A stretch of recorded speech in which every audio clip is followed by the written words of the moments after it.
साईं बाबा की रहस्यमयी कहानी। साईं बाबा, जिन्हें शिरडी साईं बाबा के नाम से भी जाना जाता है, भारत के सबसे पूजनीय और रहस्यमय संतों में से एक हैं।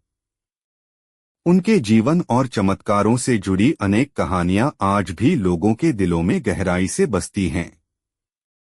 शिरडी के इस महान संत का जन्म, जीवन और मृत्यु रहस्यों से भरा हुआ है। साईं बाबा का जन्म कब और कहां हुआ, इस बारे में कोई निश्चित प्रमाण नहीं है।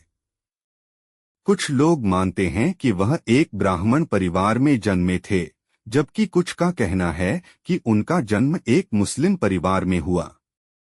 साईं बाबा ने स्वयं कभी अपने जन्मस्थान या परिवार के बारे में कुछ नहीं बताया।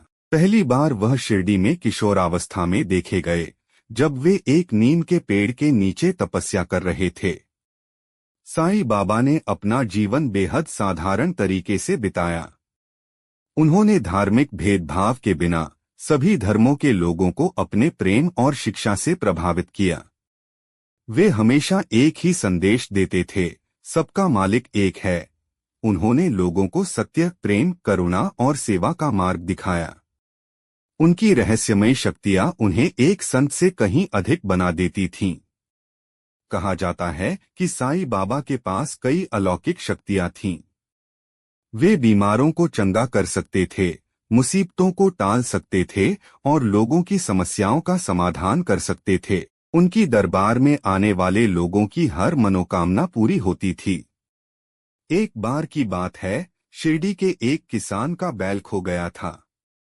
किसान ने बहुत कोशिश की, लेकिन बैल नहीं मिला। निराश होकर वह साईं बाबा के पास गया।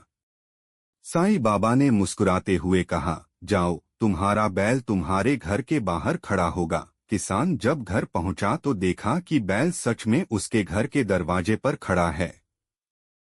यह साईं बाबा की चमत्कारी शक्ति का एक छोटा सा उदाहरण है। साईं बाबा का सबसे बड़ा रहस्य उनकी मृत्यु से जुड़ा है। 15 अक्टूबर 1918 को विजयदशमी के दिन उन्होंने अपनी देह त्याग दी। उनकी मृत्यु के बाद भी उनकी उपस्थिति को शिरडी और उनके भक्तों के जीवन में महसूस किया जाता है।